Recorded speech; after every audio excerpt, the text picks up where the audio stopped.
ఏ జీవి ఏంటమ్మా అలా పాతేశారు? మా వైజాగ్ బీచ్ లో లోపల ఇసుక లోపల ఇలా ఏంటమ్మా? మ్యూజిక్ సిట్టింగ్ అని పిలిచారు సార్, పాతేశాడు సార్. ఈ అనిల్ చూస్తే వణికేచేస్తుందమ్మా. ఏదో ఒకటి అడుగుతాడు. నాకు తెలిసి పటాస్ అప్పుడు బానే ఉన్నాడు సార్. మీరే బాగా ప్యాంపర్ చేశారు. నేను పాడతా దగ్గర నుంచి ఈయన్ని పాతేసే దాకా తీసుకొచ్చారు. సార్ సార్ సార్ సార్ ఏంటి ఏంటి ఏంటి సార్, సార్, సార్, అక్కడ చూడండి.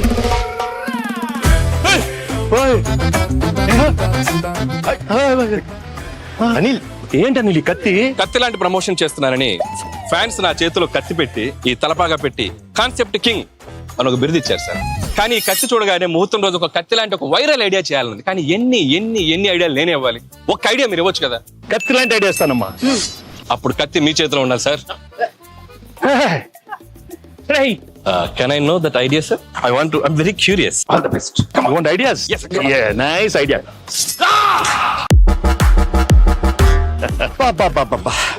రావిపూడి రక్తంతో విజయ తిలకం దిద్దిన వెంకటేష్ గారు.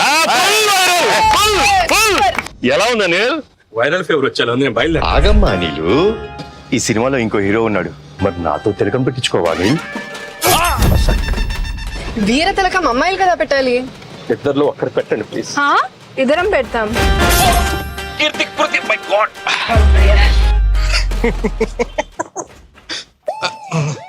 బాగా ఎంజాయ్ చేస్తున్నట్టున్నా. జీవి గారు బ్రేక్ఫాస్ట్.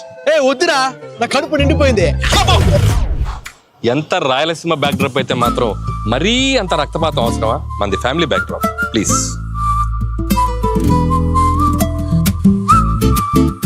మేమంతా ఇప్పుడు కలిసాం, వచ్చే సంక్రాంతికి మిమ్మల్ని కలుస్తాం.